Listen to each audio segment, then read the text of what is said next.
Good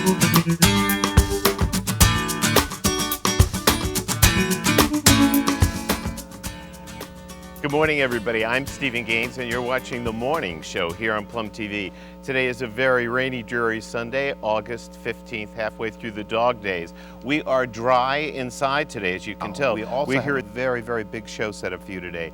Jeff Zucker, the president of NBC Universal, is going to be here with us. So will Russell Simmons, who is the CEO of Rush Communications. Welcome back. I'm Stephen Gaines, and this is Jeff Zucker, who is the CEO of NBC Universal. Are you the CEO or president? Well, I'm the president of the television I group. heard Donald Trump speak somewhere. Really? And he revealed, yes, it was actually Prudential Douglas Elliman had a sales conference, and they invited him to be the speaker.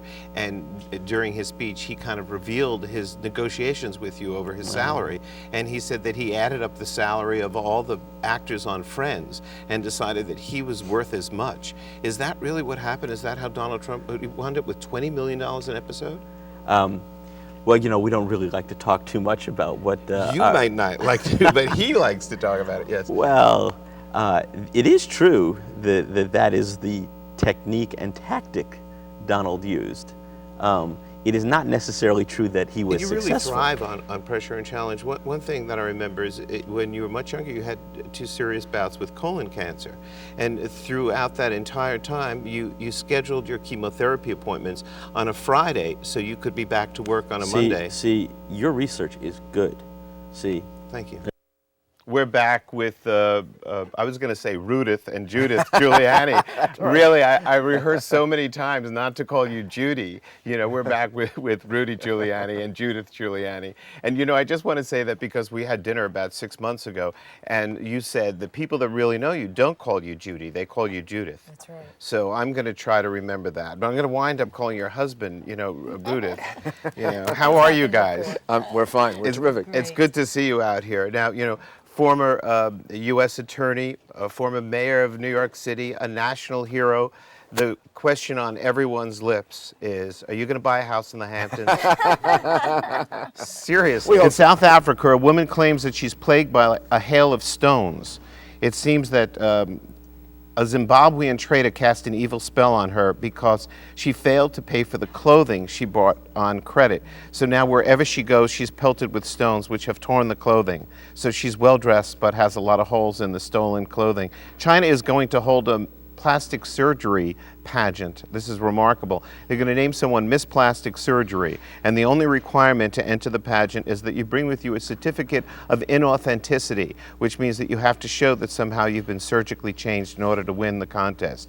In Berlin, a driving instructor who taught more than 1,000 motorists how to drive over the past 43 years was recently caught after a minor auto accident for not having a driver's license. It seems that he was too nervous to take the test after he failed it 43 years ago. We've got an amazing day for you here on Plum TV's Morning Show. We've got Bill Powers, the author of Tall Island, which is a fascinating book. You won't believe how interesting this book is. We've got Lizzie Grubman, the publicist that we all know so well out here. Betsy Johnson, the fashion designer, will also be with us. Joyce Carol Oates, the author, is going to visit with us today here on The Morning Show.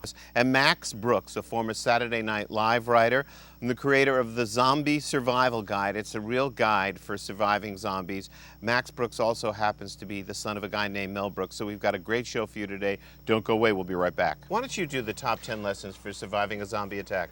Well, organize before they rise. They feel no fear. Why should you? Wait a minute. Organize before they rise. Right. That means that you know that they're going to rise. We can't just wait for it to happen. We've got to be proactive. Okay. So be prepared here in the Hamptons. Exactly. Especially here in the Hamptons. Right.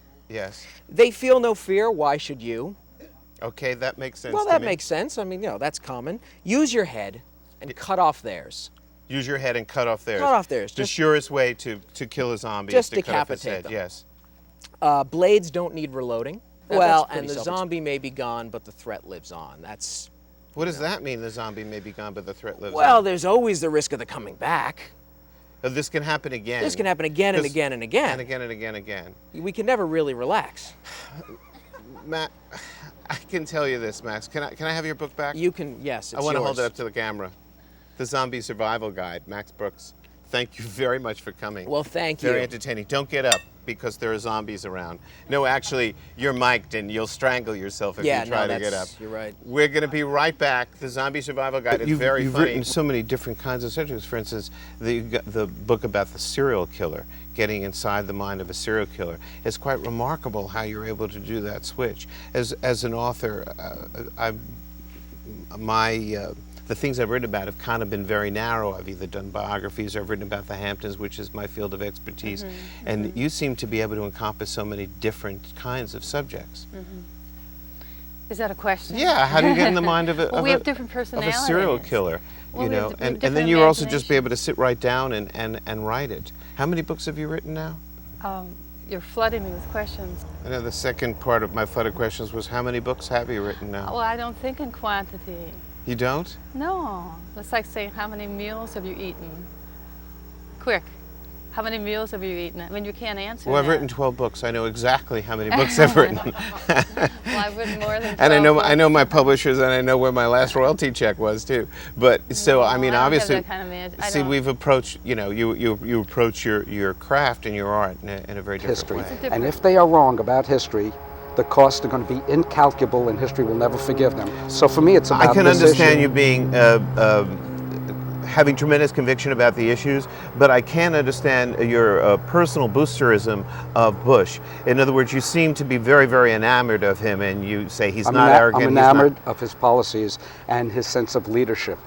I don't think you can have any indecisiveness at this period of time in this country. It has And what to be about all very the other clear. issues? What about stem cell? I will live to fight another day. If this president is reelected on November 3rd, I will be there with Chris Reason. We'll be safe. We'll be safe to fight another day, but there'll be all these things. There'll be no gay marriage, no equal rights for gays and lesbians. There'll be no stem There cell will be gay research. marriage one day. So we're willing to put that off because we're going to have this big tough guy protect the nation. And this is something you don't believe that John Kerry can do? I would formulate it differently, but yes, I'm willing to put it off until November 3rd, and then I will be on the other side, pro-choice, gay rights legislation, environmental concerns, gun legislation. I will be there on November 3rd But Ron, on the it's opposite not putting it side. off until November 3rd. It's putting it off for 4 more years. No, it's not. They're You guys look like Hey, you're we're not back. serious. I know, she looks like she doesn't know me. Move over. She looks like she's waiting for a fucking bus. Well, All right, We hi. don't have. Guess what? Guess who we have with us today? You'd never guess in a million years. It's Sharon Osbourne. Welcome to the show, Sharon. Nice to meet you. Thank you. Good And to Amy meet you. Osbourne. Amy, thank you so much for coming to the show. You're really the elusive one, Amy, because you don't like to do interviews and be on TV. Is that true? Yes, that is true. Yeah. Your mom's much more relaxed about it. You know, absolutely. So I've invited 3 local kids who live here all year round. On me? What? God bless it. I was wondering where I was having such a good time. Good.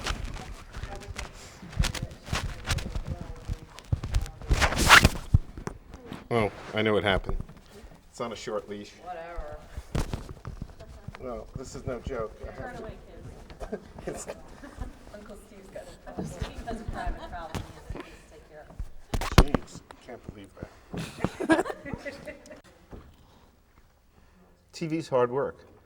Most of all, it's boring. It's a lot of sitting around waiting for tech things to happen. But the pay's good.